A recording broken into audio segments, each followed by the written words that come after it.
لبيك اللهم لبيك لبيك لا شريك لك لبيك لبيك والنعمة لك والملك لا شريك لك لبيك اللهم لبيك لبيك لا شريك لك لبيك إن الحمد Assalamualaikum warahmatullahi wabarakatuh. Innal hamdalillah nahmaduhu wa nasta'inuhu wa nastaghfiruh wa na'udzu billahi min shururi anfusina wa min sayyiati a'malina. May yahdihillahu fala mudilla lahu wa may yudlil fala hadiya lahu. Ashhadu an la ilaha illallah wahdahu la syarika lahu wa ashhadu anna Muhammadan abduhu wa rasuluh. Qala Allah Ta'ala fil Qur'anil Karim, a'udzu billahi minasy syaithanir rajim. Ya ayyuhalladzina amanu taqullaha haqqa tuqatih wa la tamutunna illa wa antum muslimun.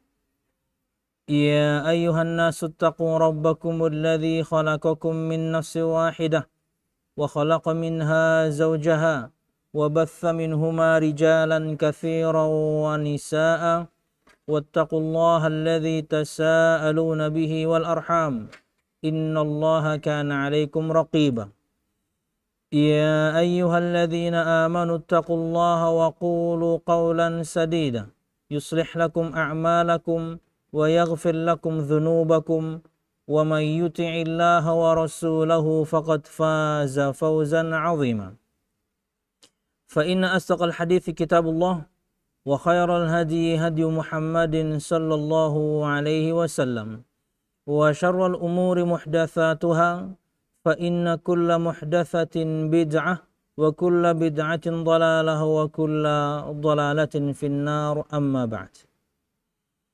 Al-Musyahidun al-Kiram, para pemirsa yang dirahmati Allah Subhanahu wa Ta'ala, dan terkhusus semua jamaah dari Travel Jannah Madinah Wisata untuk keberangkatan tanggal 29 Februari 2024. Alhamdulillah, kita haturkan kepada Allah Subhanahu wa Ta'ala yang telah memberikan kepada kita kenikmatan yang begitu banyak, nikmat memiliki kesehatan, nikmat memiliki waktu luang, dan tentunya di antara nikmat-nikmat tersebut insyaallah adalah nikmat diberikan kesempatan dalam waktu dekat ini, 2 hari ke depan ini, kita semuanya yakni berangkat untuk menjalankan ibadah umrah ke tanah suci Mekah dan Madinah. Berharap tentunya semua amal yang kita lakukan sebelum pergi, saat di sana, dan kemudian ketika kembali diterima oleh Allah Subhanahu wa Ta'ala. Amin ya rabbal alamin. Kemudian salawat serta salam semoga selalu tercurah kepada junjungan besar Nabi kita Muhammad sallallahu alaihi wasallam, juga beserta para sahabatnya, keluarganya, dan segenap kaum muslimin yang selalu istiqamah berpegang teguh dengan Islam sampai hari kiamat kelak. Al-Musyahidun al-Kiram, para pemirsa yang dirahmati Allah Subhanahu wa Ta'ala, wabil khusus jamaah JMW, pada kesempatan malam hari ini insyaallah bersama-sama kita ingin mempelajari manasik umrah atau tata cara ibadah umrah, agar kemudian ibadah kita betul-betul sesuai dengan tuntunan Nabi kita Muhammad sallallahu alaihi wasallam. Karena kita tahu jamaah sekalian rahimakumullah, bahwasanya syarat diterimanya amal itu adalah 2. Yang pertama ikhlas karena Allah Subhanahu wa Ta'ala, dan yang kedua sesuai tuntunan Nabi kita Muhammad sallallahu alaihi wasallam. Bukan cuma ibadah umrah saja tentunya, tapi berlaku untuk semua ibadah. Tanyakan kepada diri kita masing-masing dalam semua ibadah yang kita lakukan. Untuk siapa saya mempersembahkan amal ibadah ini, dan dengan cara seperti apa saya melaksanakan ibadah ini? Maka jawabannya adalah 2 syarat diterimanya amal. saya beramal ini hanya untuk Allah Subhanahu wa taala, tidak untuk yang lain. Saya persembahkan amal ini hanya untuk Allah Subhanahu wa taala, tidak untuk manusia. Ikhlas karena Allah Subhanahu wa taala, dan tentunya ini berdiri di atas persaksian syahadah kita, asyhadu an la ilaha illallah, aku bersaksi bahwasanya tiada Tuhan yang berhak disembah selain Allah Subhanahu wa taala. Kemudian yang kedua adalah mutaba'atus syariah, sesuai dengan tuntunan Nabi Muhammad sallallahu alaihi wasallam, dan yakni syarat kedua ini berdiri di atas potongan syahadah yang kedua, wa asyhadu anna Muhammadan Rasulullah, dan saya bersaksi bahwasanya Muhammad adalah Rasul Allah Subhanahu wa taala. Al-musyahidun al-kiram, para pemirsa yang dirahmati Allah Subhanahu wa taala, wabil khusus jamaah JMW keberangkatan tanggal 29 Februari 2024. Sebelum masuk pada manasik umrah, dan tentunya juga file ini ada di tangan Anda semuanya karena sudah kita share di grup, dan karena ini live YouTube, maka jika ada pertanyaan maka tulis saja langsung, karena ini tidak untuk yang lain. Link ini hanya untuk yakni jamaah JMW yang ikut live malam ini. Tuliskan saja pertanyaan, bahkan ketika saya menyampaikan materi sekalipun, agar kemudian tidak terlewat dari yang Anda ingin tanyakan. Poin pertama sudah kita sebutkan tadi berkaitan dengan syarat diterimanya amal. Berikutnya berkaitan dengan keutamaan umrah.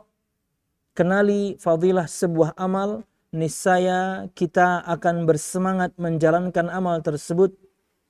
Kenali keutamaan ibadah umrah, niscaya kita akan semangat untuk menjalankan ibadah umrah tersebut. Dan di antaranya tentunya keutamaannya begitu banyak. Saya ambil salah satunya, yaitu sabda Nabi Muhammad sallallahu alaihi wasallam, kata beliau, as-salawatul khamsu wal jumu'atu ilal jumu'ati wa ramadhanu ila ramadhan mukaffiratun wal umratu ilal umrah mukaffiratun lima bainahunna idza ijtunibatil kaba'ir. Kata Nabi Muhammad SAW, salat yang 5 waktu, kemudian Jumat ke Jumat berikutnya, kemudian Ramadan dan ke Ramadan berikutnya, dan umrah ke umrah berikutnya, akan menghapuskan dosa-dosa di antara 2 waktu tersebut selama dosa besar tidak dilakukan. Artinya amal salat ini khususnya, yakni salat 5 waktu, Jumatan, Ramadan, dan kemudian umrah, dengannya dihapuskan dosa-dosa kita yang kecil-kecil. Karena yang besar harus dengan pertaubatan kepada Allah Subhanahu wa ta'ala. Tidak cukup hanya dengan menjalankan yakni amal saleh. Dosa besar harus dengan pertaubatan kepada Allah Subhanahu wa ta'ala. Taubat yang betul-betul memenuhi persyaratan. Ikhlas karena Allah Subhanahu wa ta'ala taubatnya. Berhenti kemudian dari maksiatnya. Ada penyesalan yang sangat akan dosa tersebut. Kemudian ada tekad yang sangat kuat untuk tidak mengulangi dosa tersebut. Dan tentunya yang kelima, al-waqtul mutah. Waktu yang masih ada. Ruh masih dikandung badan. Dan kemudian matahari belum terbit dari barat. Jika terpenuhi persyaratan ini, maka taubat seseorang diterima oleh Allah Subhanahu wa ta'ala akan dosa-dosa besar yang dia lakukan. Wallahu a'lam bishawab. Kemudian berkaitan dengan dalil wajibnya umrah, disebutkan dalam sabda Nabi Muhammad sallallahu alaihi wasallam, hadis yang dikeluarkan oleh Imam Ibnu Majah dari Aisyah radhiyallahu anha. Kemudian beliau bertanya kepada Nabi Muhammad sallallahu alaihi wasallam, wahai Rasulullah, apakah wanita juga wajib berjihad? Maksudnya berperang di medan perang, jihad di medan perang. Kemudian beliau menjawab, ya, dia wajib berjihad, tetapi tanpa ada peperangan di dalamnya. Jihad tapi tanpa perang, yaitu haji dan umrah. Itulah jihadnya seorang wanita. Jihad tanpa peperangan di dalamnya, yaitu melaksanakan ibadah haji dan juga umrah. Inilah salah satu dalil yang dengannya kemudian sebagian para ulama mengatakan umrah itu wajib layaknya haji sekali seumur hidup. Kemudian di hadis yang lain berkaitan dengan wajibnya ibadah umrah, hadis dari Ibnu Umar radhiyallahu anhuma berkaitan dengan rukun Islam. Ketika ditanya kepada Nabi Muhammad SAW oleh Jibril kala itu tentang apa itu Islam, Nabi Muhammad SAW menyebutkan tentang rukun Islam yang kita fahami, dan kemudian beliau menyebutkan wa tahuj wa ta'tamir.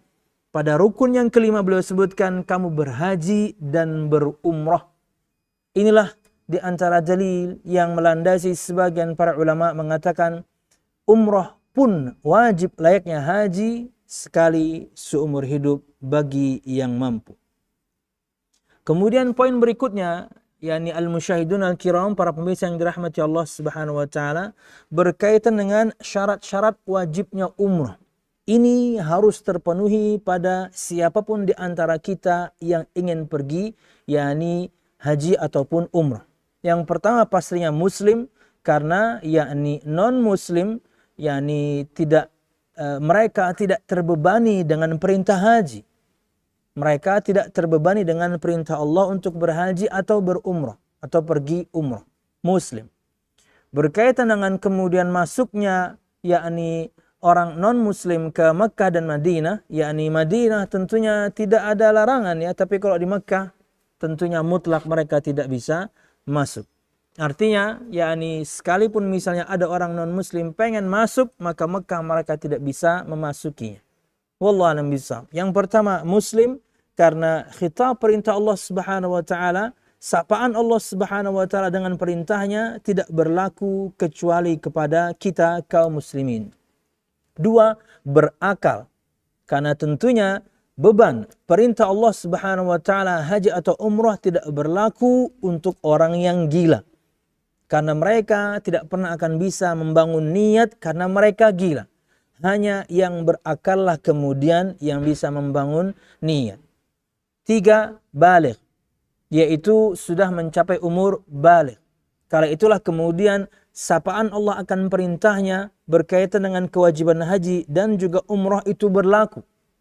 Bisa kemudian untuk perempuan dengan ditandai dengan yakni haid, atau laki perempuan ditandai dengan mimpi basah, atau laki perempuan dengan ditandai tumbuhnya bulu kemaluan, atau kemudian sebagian orang ada yang tidak tumbuh bulu, sebagian wanita ada yang kemudian haidnya sangat lambat karena dia tinggal di iklim yang luar biasa dingin, 17 tahun, 18 tahun, 19 tahun mereka baru haid. Maka patokan paling mudah adalah jika seorang kemudian berumur panjang dan dia melewati angka 15 tahun, maka dia sudah baligh. Itulah persyaratannya. Mungkin muncul pertanyaan, bagaimana dengan anak kecil? Apakah boleh kemudian anak kecil melaksanakan ibadah umrah? Tentunya boleh, tapi tidak mengangkat kewajiban. Saya ulang, jika ada pertanyaan apakah anak kecil wajib untuk menjalankan ibadah umrah ketika mereka belum balik, maka jawabannya tidak, tapi boleh. Boleh mereka menjalankan ibadah umrah. Mungkin anak yang sudah umur tamyiz, yaitu umur 7 tahun, 8 tahun, atau bahkan mungkin di bawahnya, silahkan. Tapi ingat, tidak mengganti kewajiban yang ada di pundak mereka. Ketika mereka balik, maka kewajiban tersebut tetap berlaku. Wallahu a'lam bishawab. Kemudian disebutkan syarat yang keempat adalah merdeka. Karena budak mereka tidak memenuhi persyaratan untuk berhaji ataupun juga umrah. Tentu, yakni syarat yang keempat ini untuk zaman kita sekarang, contohnya rada jauh. Tapi insya Allah nanti di akhir zaman, sebentar lagi, yakni kita sudah umat yang terakhir, ini akan terulang kembali. Karena sinyal dari sabda Nabi Muhammad memang ada. Ketika beliau ditanya kapan terjadi hari kiamat, kata Nabi Muhammad, saya tidak tahu. Kata Jibril, kalau begitu apa tanda-tandanya? Kata Nabi Muhammad, antalidal amatu rabbataha. Seorang budak wanita melahirkan anak juragannya. Nabi Muhammad sebutkan di antara tanda-tanda hari kiamat, nanti ada budak. Dan tidaklah ada budak kecuali sebelumnya ada peperangan yang besar. Dan nanti pastinya perbudakan akan kembali. Makanya kemudian contoh ini juga akan relevan nanti pada masanya. Sekarang tentu tidak. Kemudian yang kelima, mampu secara harta, kendaraan, dan juga kemudian kesehatan. Kita berdoa kepada Allah Subhanahu wa taala khususnya untuk jamaah 29 Februari 2024 ini diberikan yakni kemampuan ini semuanya. Tentunya dari masalah harta Anda sedang mendaftarkan diri. Bukti di antara Anda mampu kendaraan, insyaallah kita sudah yakni membelinya, yaitu tiket pesawat. Berkaitan dengan kesehatan inilah yang harus kita jaga. Yang terakhir persyaratannya adalah adanya mahram khusus bagi wanita. Perempuan mahramnya adalah bapaknya, mahramnya adalah kakeknya, mahramnya adalah saudara kandungnya, mahramnya adalah kemudian anak kandungnya. Suami itu bukan mahram, ya suami. Perempuan dia dengan suaminya, ya dengan suami. Ini jangan salah arti ya. Wallahu a'lam bishawab. Mahram itu orang yang diharamkan untuknya untuk dinikahi. Itulah mahramnya. Suami, ya suami. Jangan sebutkan dia mahram. Perempuan berangkat dengan suaminya. Kurang mahram apalagi itu. Ikatan yang luar biasa kuat, yaitu pernikahan antara mereka berdua. Walaupun terkadang seorang menyebutkannya, ya harus dengan mahramnya. Siapa? Suaminya. Itulah yang tersebar ya. Tentunya bahasan fikih dan juga pembahasan berkaitan dengan istilah saya tidak ingin terlalu masuk ke dalamnya. Kemudian yang perlu kita fahami berikutnya adalah bahwasanya dalam setiap ibadah itu ada rukun-rukunnya, ada kewajiban-kewajibannya, ada sunnah-sunnahnya. Ibadah apapun. Rukun ibadah jika tidak dilakukan, ibadah itu batal. Kewajiban dalam sebuah ibadah jika tidak dilakukan, maka ini ada keterangan. Ada yang juga membatalkan ibadah, ada yang tidak. Ada yang mengatakan bahwasanya ibadahnya sah. Untuk kasus haji dan umrah, sah ibadahnya, tapi dia harus bayar denda. Dan kalau sunnah-sunnah ibadah dilakukan, tentunya tidak berdosa, tapi rugi.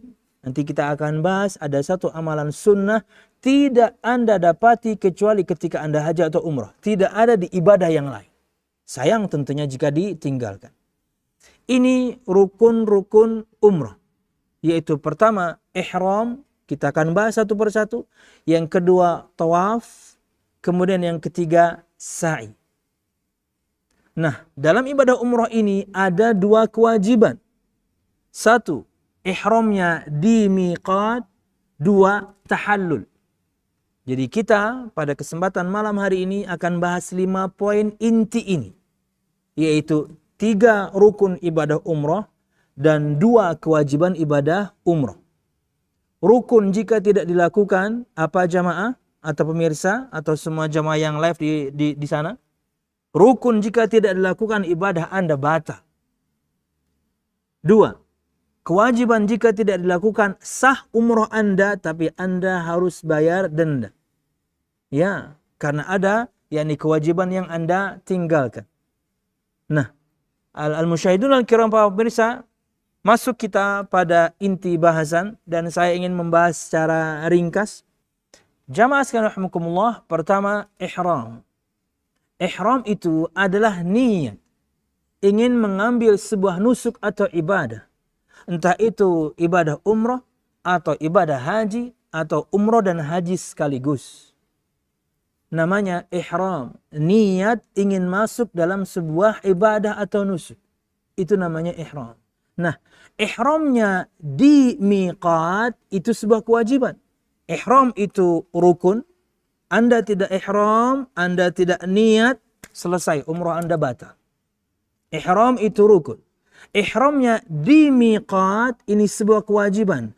Anda salah miqat maka sah ibadah Anda tapi Anda harus bayar denda. Apa itu miqat? Miqat adalah waktu-waktu atau tempat-tempat yang sudah ditentukan dalam syariat Islam. Di waktu itulah haji dan umrah bisa dilakukan. Atau kemudian di tempat itulah kemudian ihram dilakukan. Kita bahas yang pertama dulu. Miqat itu ada 2. Ada miqat zamani. Miqat berkaitan dengan waktu. Artinya waktu-waktu kapan kita boleh haji. Waktu-waktu kapan kita boleh umrah. Maka waktu haji ini khusus hanya di bulan-bulan haji. Syawal, Dzulqa'dah, dan kemudian yakni 2 pekan pertama Dzulhijjah. Inilah bulan-bulan haji. Anda tidak bisa lakukan haji di bulan Ramadan. Anda tidak bisa lakukan haji di bulan Sya'ban, Rajab, no. Dia Syawal, Dzulqa'dah, dan 2 pekan pertama kurang lebih di bulan Dzulhijjah. Inilah bulan-bulan haji. Ini miqat berkaitan dengan waktu, kapan bolehnya haji. Kemudian, kapan bolehnya umroh? Kapanpun. Selama kemudian seorang mendapatkan yakni visa, dikeluarkan oleh kerajaan Saudi Arabia visa, dengan yang kemudian kita bisa masuk ke sana, maka kita bisa umroh kapanpun. Ini miqat zamani, miqat berkaitan dengan waktu. Kapan boleh haji, kapan boleh umroh. Yang sedang kita ingin bahas adalah miqat makani. Miqat berkaitan dengan tempat. Di tempat-tempat itulah semua kita harus memulai ihram. Dan disebutkan ada 5 tempat. Kata Nabi Muhammad SAW ketika menyebutkan 5 tempat tersebut, hunna lahunna waliman ata ilaihinna min ghairi ahlihinna liman aradal hajja wal umrah. Tempat-tempat ini kata Nabi Muhammad untuk penduduk tempat tersebut dan semua orang yang melewati tempat tersebut, siapa saja di antara mereka yang ingin haji atau umrah harus lewat situ. Dan ada 5 tempat. Nah, jamaah haji Indonesia rata-rata hanya melewati 2. Yang pertama, miqatnya orang Madinah, namanya Dzulhulaifah atau Bi'ir Ali. Yang kedua, miqatnya orang Yaman, namanya Yalamlam.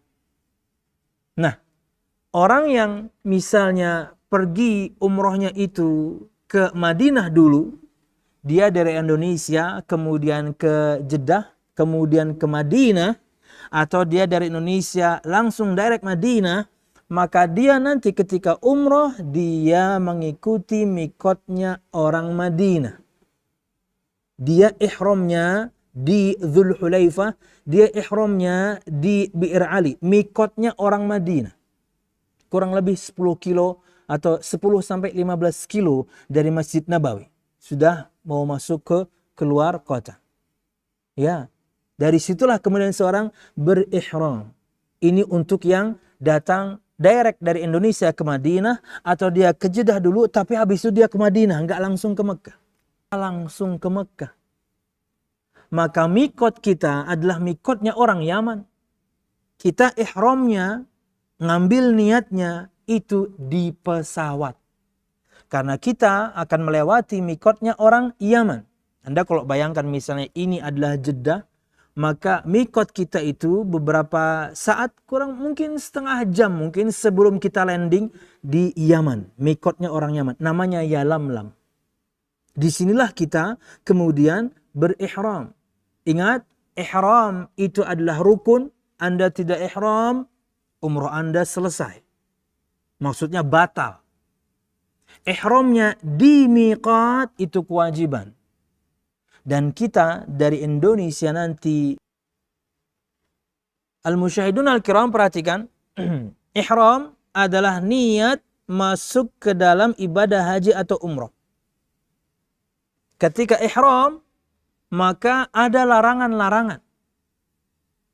Jika larangan-larangan ini Anda langgar, maka Anda harus bayar denda. Apa saja larangannya? 1, mencukur rambutnya atau menggundul rambutnya dan seluruh rambut yang lain, baik bulu ketiak, bulu kemaluan, kumis dan jenggot. Bapak Ibu jamaah sekalian, kita sebentar lagi akan melewati mikotnya orang Yaman yang bernama Yalamlam. Silakan persiapkan diri Anda. 15 menit biasanya. 15 menit sebelum melewati. Oke. Begitu tepat nanti pesawat melewati Yalamlam, mereka akan umumkan, Bapak Ibu, sekarang kita tepat sedang di atas Yaman melewati mikotnya orang Yaman. Silahkan Anda mengambil niat atau ihram. Maka kali itulah kita membaca labbaik Allahumma umratan. Ya Allah, aku penuhi panggilanmu, aku melaksanakan ibadah umrah. Ketika Anda sudah ihram seperti itu, maka larangan-larangan ini berlaku. Tidak boleh kemudian mencukur rambut. Tidak boleh kemudian rambut apapun yang ada di tubuh Anda. Tidak boleh. dicukur, dipotong, dicabut, no. 2, memotong kuku, baik kuku tangan atau kaki, no. Ketika sudah ihram, larangan ini berlaku. Mencukur rambut, mengambil, mencabut, no, tidak boleh. Yang kedua, memotong kuku. Yang ketiga, menutup kepala. Karena bisa jadi kemudian Anda merasa dingin dengan AC yang ada, kemudian Anda tutupkan kain ihram Anda ke kepala. Set. Nah, ini juga tidak boleh. Tidak boleh menutup kepala. Memakai pakaian yang berjahit yang membentuk tubuh seperti celana dalam. Ustadz, berarti kalau sebelumnya saya tetap pakai celana dalam bagaimana? Boleh. Saya tetap pakai kaos dalam bagaimana? Boleh. Tapi nanti ketika diberikan aba-aba kita mau melewati miqat, saat itu Anda sudah melepaskannya. Ini untuk bapak-bapak ya. Ini untuk bapak-bapak. Lepaskan pakaian dalam Anda, lepaskan celana dalam Anda, hanya kemudian dengan 2 kain ihram itu saja. 1 untuk sarung, 1 untuk selendang. Cukup dengan itu saja. Kemudian juga dilarang sengaja memakai wangi-wangian dalam keadaan ihram. Gimana kalau sebelumnya? Boleh. Ingat ya, patokannya Anda sudah ihram, sudah labbaik Allahumma umratan. Berarti sudah masuk sebuah ibadah, yaitu kita ingin umrah. Maka yakni tidak boleh lagi menggunakan wewangian. Sebelumnya bagaimana? Boleh, tapi di tubuh Anda. Bukan di kain ihramnya, di tubuh Anda. Mungkin ketika pakai roll on misalnya dan parfum boleh. Sebelum yakni Anda ihram boleh. Ketika sudah ihram sudah tidak boleh. Kemudian yang keenam, ini jelas contohnya jauh ya, tapi itulah yang terjadi mungkin di masa itu, yakni membunuh atau hewan buruan, berburu, tidak boleh. Ketika sudah ihram ini terlarang. Mengadakan akad nikah atau melamar tidak boleh. Nanti selesaikan dulu ibadah Anda, silahkan ingin melamar, silahkan ingin menikah. Dan disebutkan sekarang di Mekah, Madinah, mereka khususnya di Madinah kalau tidak salah, mereka memperbolehkan seorang melakukan akad nikah di masjid. Nanti setelah selesai, ketika ihram fokus, kita sedang menjalankan rukun pertama dari rukun-rukun ibadah umrah, maka fokus ihram dan larangan ini tinggalkan. Yang ke-8 kemudian bercumbu, apalagi na'udzubillah, yakni berjima. Halal padahal istri kita dia, tapi sekarang Anda sedang ihram, maka ini terlarang untuk sementara. Kemudian yakni perbuatan-perbuatan sebelum ihram ini sudah kita lakukan, bahkan mungkin sejak sebelum naik pesawat ya, kita sudah mandi, bersih-bersih, potong kuku, kemudian cukur bulu kemaluan, cukur kumis, pakai wangian sebelum. Ini semuanya sebelum kita melaksanakan, yakni sebelum masuk ke ihram. Nah, Anda bisa perhatikan di file itu, yakni bagaimana pakaian perempuan. Disebutkan di sini mengenakan pakaian ihram, ketentuan khusus bagi wanita adalah ini ketentuan khususnya. Artinya wanita pakaian ihram mereka adalah pakaian yang biasa mereka pakai sehari-hari. Yang penting memenuhi persyaratan ini. Nggak harus warna putih juga, nggak harus. Tapi akan lebih baik jika warna-warna gelap gitu ya. Biru dongker, hitam gitu ya. Disebutkan di sini mengenakan pakaian yang menutup aurat, harus lebar, harus tebal, tidak tipis, dan tidak memancing fitnah. Mungkin dengan warna yang sangat mencolok. Jadi warna yang biasa-biasa saja ya. Warna-warna gelap atau warna-warna pastel gitu ya, akan lebih baik. Tidak menyerupai pakaian laki-laki, ini hindari. Jangankan di ihram, di hari-hari biasa pun ini Anda hindari, hai kaum wanita. Tidak menyerupai pakaian wanita kafir. Kemudian menghindari burqa', yaitu penutup seluruh wajah. Menghindari niqab, penutup kepala yang diletakkan di bagian ujung hidung atau penutup seluruh wajah kecuali kedua mata, cadar. Mungkin timbul pertanyaan, Ustadz, bagaimana dengan perempuan yang bercadar? Maka, yakni ketika Anda adalah perempuan yang bercadar, ketika Anda ihram, Anda membukanya. Saya tahu perasaan Anda bahwasanya, waduh sangat tidak nyaman karena selama ini Anda bercadar, ketika Anda membukanya Anda sangat tidak nyaman. Maka Jalan keluarnya adalah Anda harus menutupi wajah Anda dengan salah satu layer dari khimar yang Anda miliki. Anda harus punya jenis khimar yang memiliki 2 layer, 2 lapisan. Lapisan yang kedua itu lebih tipis sehingga dengannya Anda bisa menyamarkan wajah Anda. Karena perempuan yang sudah bercadar, mereka sangat risih jika wajahnya terbuka. Tapi sekarang adalah peraturan bahwasanya perempuan ketika ihram mereka tidak boleh menggunakan penutup wajah full, mereka tidak boleh menggunakan penutup wajah yang terlihat mata yaitu cadar, maka mereka membukanya. Kemudian menghindari litham yaitu kain penutup mulut.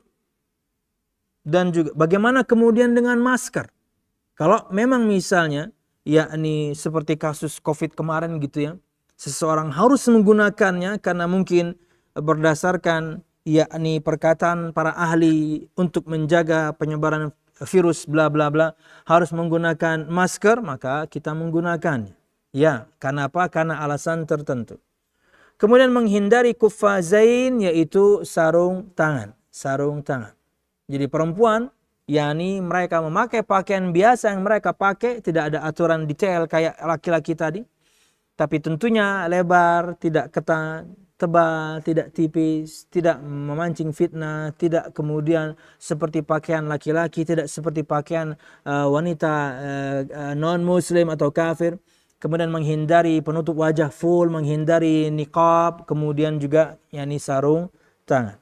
Itulah pakaian ihram wanita.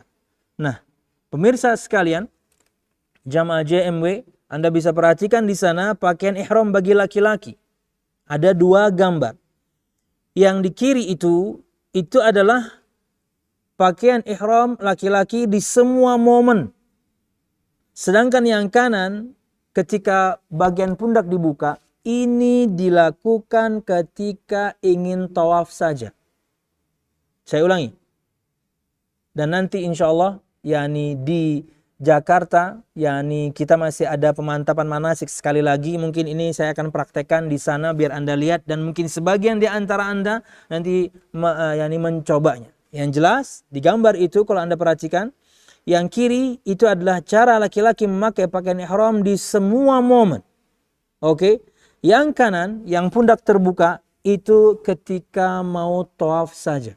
Selesai tawaf, maka kembali lagi yakni seperti gambar di kiri. Wallahu a'lam bishawab.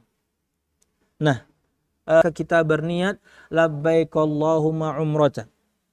Bagi sebagian Anda mungkin yang ingin mengumrohkan orang lain, maka niatnya berikut ini. Labbaik Allahumma umratan an, tambahi an, untuk. Baru Anda sebutkan namanya, fulan bin fulan atau fulanah binti fulan.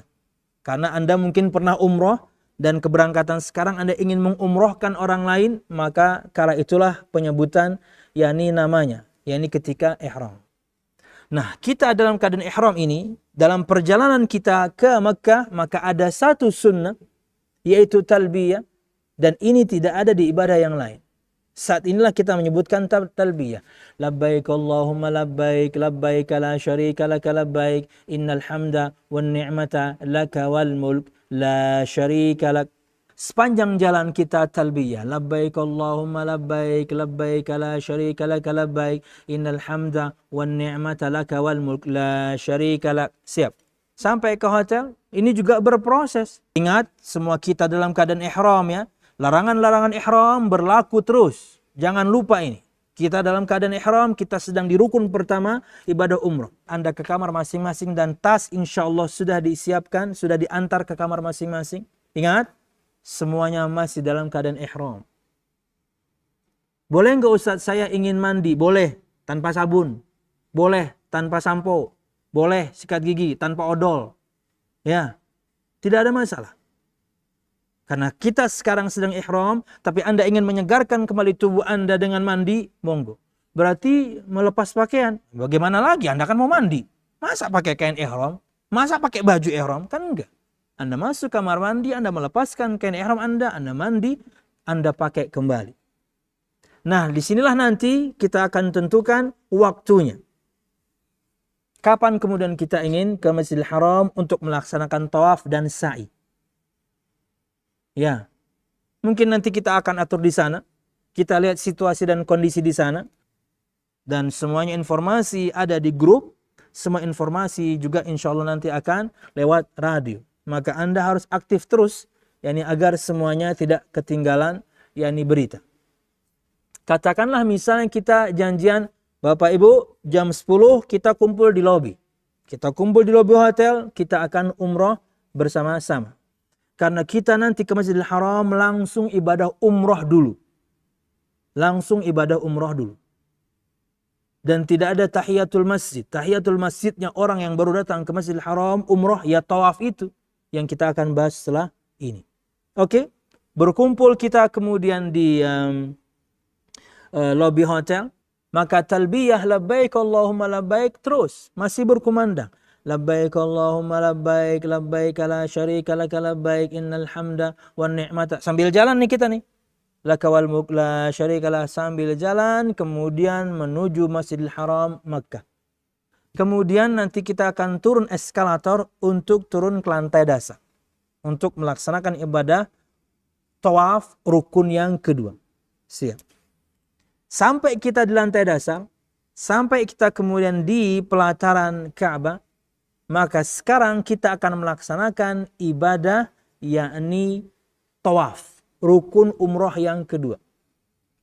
Maka semua bapak-bapak saling mengingatkan, termasuk saya, kalau saya lupa tolong diingatkan. Kala itulah kemudian semua kita merubah pakaian ihram kita, hei bapak-bapak laki-laki, dengan membuka bagian kanan atau pundak kanan. Kita buka. Karena sekarang kita ingin tawaf. Sebelum masuk masjid tadi tentunya saya akan pandu doa masuk masjid. Yani a'udzubillahil azim wa biwajhil karim wa sultanil qadim minasyaitonir rajim. Allahumma iftah li abwaaba rahmatik. Saya akan pandu. Semua Anda cukup mendengarkan dan mengikuti. Masuk masjid kita, masih talbiyah kita karena kita belum lihat Ka'bah. Begitu kita sudah masuk pelataran, lihat Ka'bah, maka talbiyah kita off. Talbiyah kita stop. Dan kemudian kita akan memulai ibadah tawaf, yaitu mengelilingi, mengitari Ka'bah sebanyak 7 putaran. Kalau Anda bisa bayangkan, misalnya ini kubusnya Ka'bah, siap? Dan kemudian sini adalah pojok Hajar Aswad, di sini adalah pojok Hajar Aswad. Maka dari sinilah kemudian nanti tawaf itu dimulai. Anda bisa bayangkan, pintu yang kita masuk itu dari sana.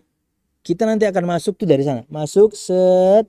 Artinya begitu masuk sini, kita nggak bisa langsung ke sini. Kita masuk, kita akan mengitari 1 putaran dulu, mengikuti alur orang. Dan itu belum masuk hitungan. Kita ikuti alur orang dulu. Ya. Jadi begitu kita masuk, kita ikuti alur orang dulu, mungkin hampir setengah putaran, baru kita akan mendapatkan pojok Hajar Aswad. Oke. Nah, al-musyahidun al-kiram para pemirsa, begitu kita nanti sudah sejajar dengan pojok Hajar Aswad, ingat, ketika kita tawaf, kita menjadikan Ka'bah di bagian kiri kita. Dan kita mengelilingi Ka'bah, yakni berlawanan dengan arah jarum jam. Jika arah jarum jam itu ke kanan, kita malah ke kiri, balik.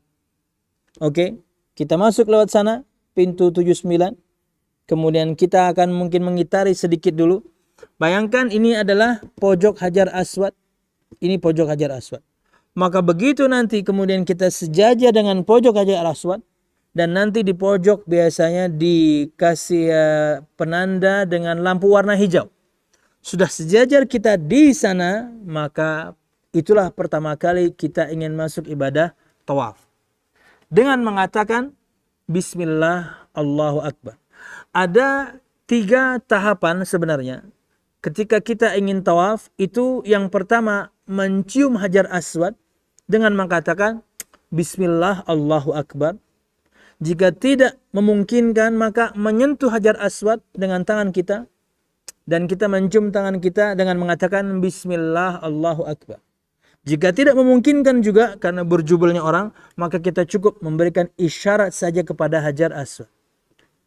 di garis di titik pojok sini sejajar dengan lampu warna hijau di sebelah kanan yang akan memudahkan kita, kita sudah sejajar. Maka cukup memberikan isyarat dengan tangan kanan saja, satu saja, nggak usah dua, satu aja. Anda bisa bayangkan Anda di sini, maka Anda cukup mengatakan Bismillah, memberikan isyarat saja, Bismillah, Allahu Akbar, cukup. Dan kemudian kita mulai tawaf, mengitari Ka'bah. Anda boleh baca Quran, Anda boleh mengulangi hafalan Quran, Anda boleh kemudian berzikir, Anda boleh berdoa. Ingat, yakni tidak ada doa yang khusus, tidak ada doa yang khusus. Anda boleh berdoa apapun, berzikir apapun, baca Quran boleh.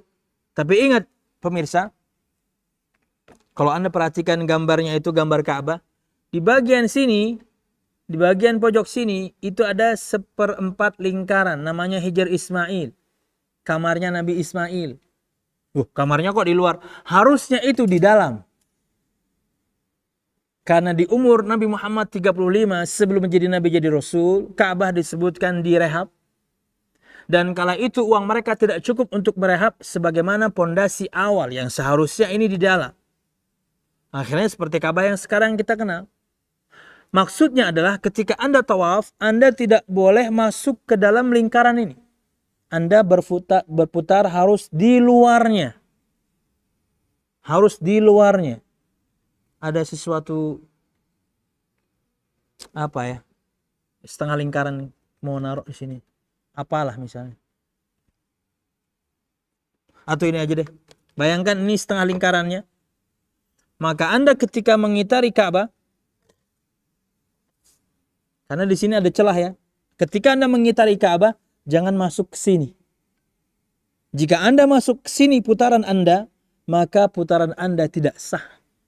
Harus di luarnya.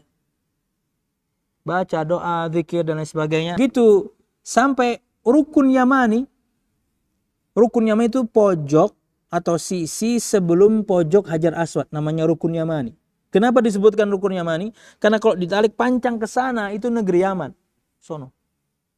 Di sini disunahkan untuk menyentuh.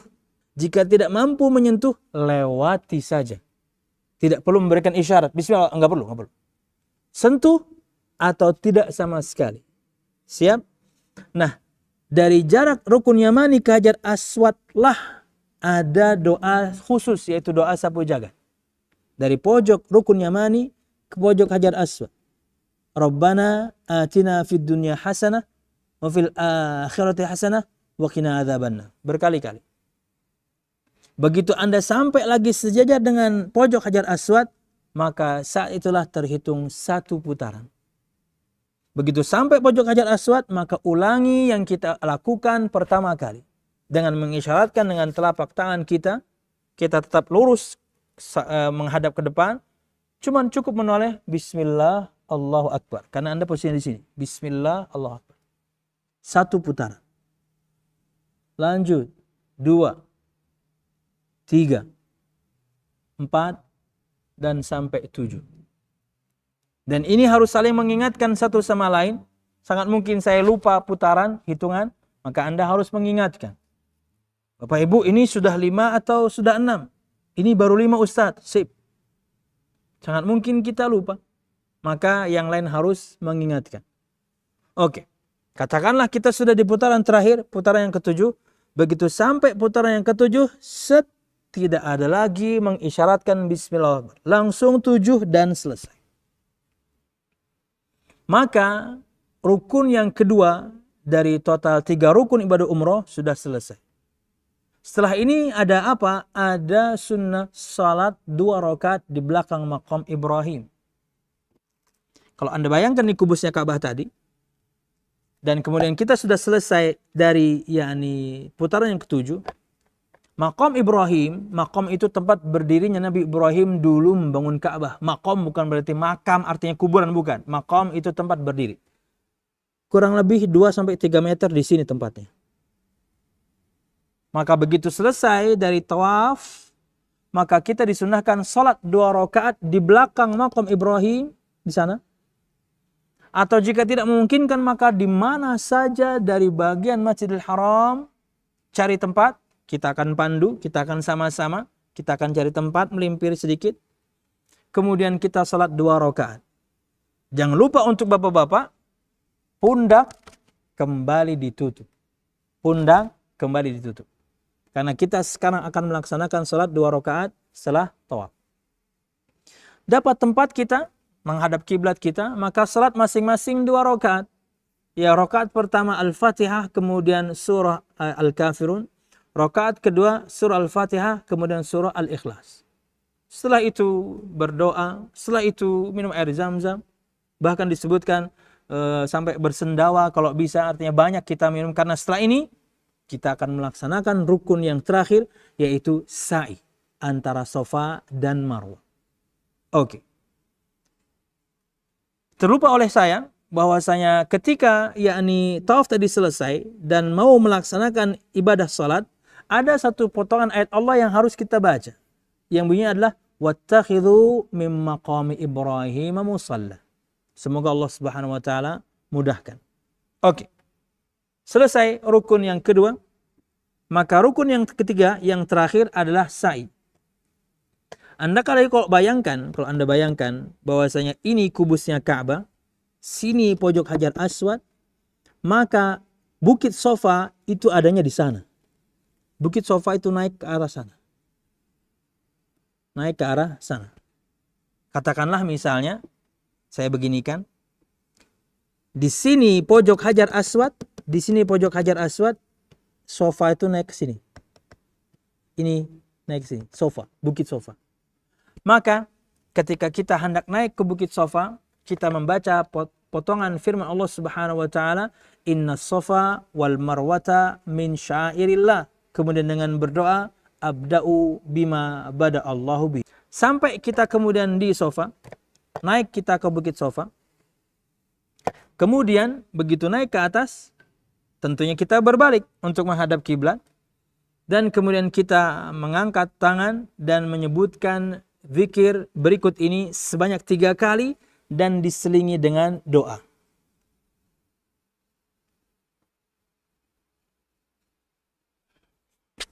Sampai Sofa, ini rukun yang ketiga yang terakhir. Kemudian kita menghadap kiblat, ngangkat tangan sejajar dengan bahu di depan dada. Anda cukup ikuti saya saja. Saya ulang berkali-kali karena ini akan memudahkan Anda. Harus aktif kemudian radionya, pulsanya pastinya juga ya, dan pakai headset yang pakai tali. Naik kita ke atas, menghadap kiblat kita, berdoa, mengangkat tangan. Sebutkan zikir ini sebanyak 3 kali. Allahu Akbar, Allahu Akbar, Allahu Akbar. La ilaha illallah wahdah la syarikalah. Lahul mulku wa lahul hamdu wa huwa ala kulli syai'in qadir. La ilaha illallah wahdah anjaza wa'dah wa nasara 'abdah wa hazamal ahzaba wahdah. 1. Maka nanti saya akan persilakan Anda untuk berdoa di sela-selanya. Sekian menit saya akan diam. Silakan Anda berdoa apapun yang Anda inginkan dari Allah Subhanahu wa taala. Sekarang momennya. Selesai, saya akan mulai mengulang zikir ini lagi. Allahu Akbar, Allahu Akbar, Allahu Akbar. La ilaha illallah wahdah la syarikalah. Lahul mulku wa lahul hamdu wa huwa ala kulli syai'in qadir. La ilaha illallah wahdah anjaza wa'dah wa nasara 'abdah wa hazamal ahzaba wahdah. Saya akan diam. Saya akan persilakan Anda untuk berdoa di sela-selanya. Selesai doa, zikir ini lagi yang ketiga, baru kita turun. Ini Sofa, maka kita turun ke Bukit Marwah. Nah, pemirsa al-musyahidun al-kiram, nanti ada sunnah berlari di antara 2 lampu berwarna hijau. Lampunya itu nanti ada di atas kepala kita. Jadi kalau kita, ini kalau di gambar Anda bisa lihat, kita bisa bayangkan, ada pulpen nggak? Pulpen.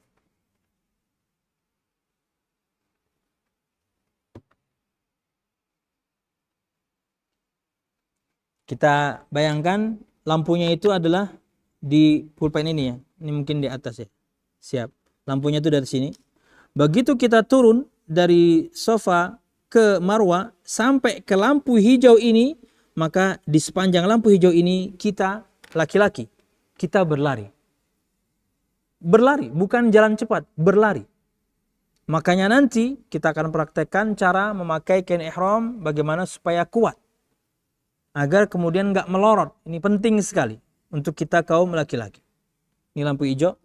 Berlari kita, begitu sampai di ujung lampu hijau tersebut, maka berjalan lagi kita seperti biasa. Mungkin akan lebih lambat.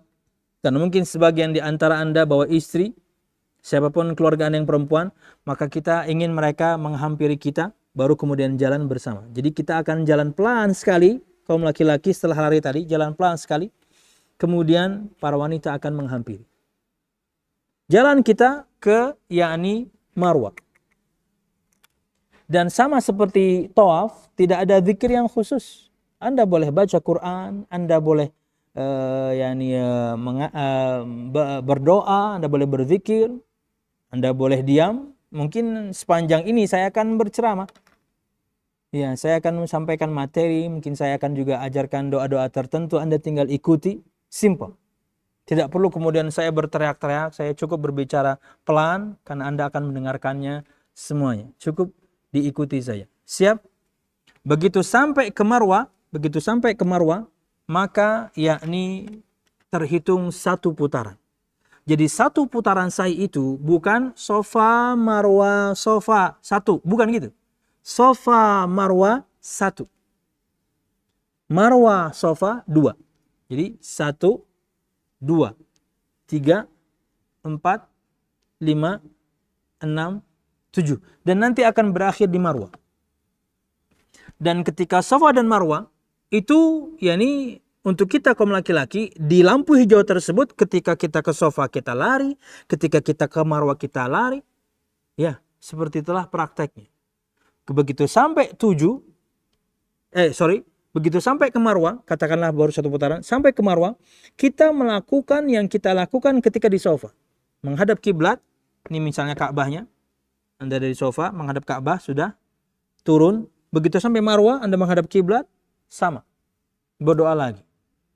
Ikuti saya akan lebih mudah. Zikir tadi 3 kali, kemudian diselingi dengan 2 doa. Begitu, katakanlah sekarang sudah putaran ke-6, 6. Ketika putaran ke-7, begitu sampai Marwah, maka tidak ada lagi doa yang tadi. Langsung kita keluar masjid. Dengan demikian, berakhirlah 3 rukun ibadah umrah. Tertinggal 1 kewajiban. Apa itu? Tahallul, penghalalan. Tahallulnya laki-laki itu dengan menggundul klimis rambutnya, atau juga memendekkannya boleh, mengambil dari semua sisi rambutnya sedikit. Jika sudah dilakukan, maka semua keharaman tadi ketika ihram, nggak boleh ini, nggak boleh itu, nggak boleh ini, nggak boleh itu, sekarang sudah boleh. Sedangkan wanita hanya dengan mengambil semua jalinan rambutnya dan kemudian mencukurnya pojoknya sedikit. Lakukan nanti di kamar. Ya. Jangan kemudian sampai sana langsung buka jilbab masing-masing, potong dan nanti di kamar aja. Tidak ada syarat yang mencukur Anda harus yang sudah tahallul, enggak ada. Masing-masing Anda bisa saling bantu. Atau Anda kalau misalnya pengen nunggu dulu, kami bapak-bapak sudah jadi solin semua, sudah gundul semua gitu ya. Nanti kami ke kamar, kami akan bantu. Suami bantu tahallul istrinya, potong rambutnya sedikit. Maka ketika kewajiban kedua ini, yaitu tahallul, selesai, dengan demikian selesailah ibadah umrah kita. Berharap tentunya semoga Allah Subhanahu wa taala menerima amal ibadah ini. Dan kalau saya hitung-hitung, saya perkirakan yakni 2 sampai 3 jam. Total perjalanan kita tadi 2 sampai 3 jam baru selesai. Tinggal melihat situasi dan kondisi. Jika sangat crowded, mungkin 3 jam. Karena kita nggak perlu buru-buru. Ngapain buru-buru? Santai aja. Santai, pelan-pelan. 2 sampai 3 jam. Untuk semua rentetan tadi baru selesai. Kembali ke hotel. Sudah tahallul.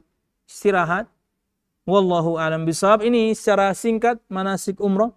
Dengan sekaligus yakni perjalanan saya gambarkan untuk Anda. Bismillah. Pertanyaan, apakah boleh tawaf dan sa'i sambil menyusui saat menggendong bayi? Mungkin Anda istirahat sebentar, kemudian menyusui. Ya, bisa. boleh. Tapi ketika sambil tawaf, sambil sa'i, mungkin akan sangat repot. Ya, menepi sebentar, susui, baru kemudian kita jalan lagi. Tadi sudah saya sebutkan, kita tidak buru-buru. Kita santai saja. Ustaz, stop sebentar mau minum. Yo, minum. Terkadang saya bingung kepada sebagian orang, cepat gitu, sa'inya juga ngos. Untuk apa? Apa yang Anda kejar? Jadi biasa saja, santai saja. Wallahu a'lam bishawab.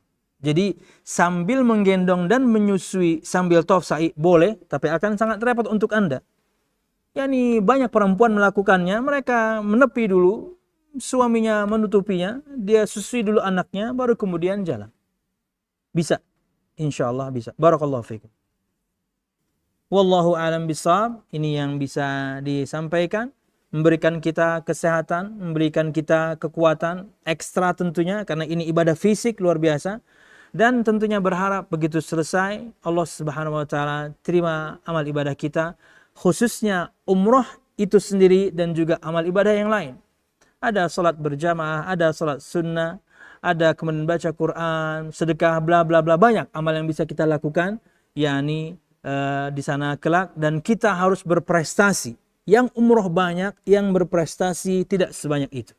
Maka harus maksimal beribadah kepada Allah di tempat yang luar biasa mulia ini.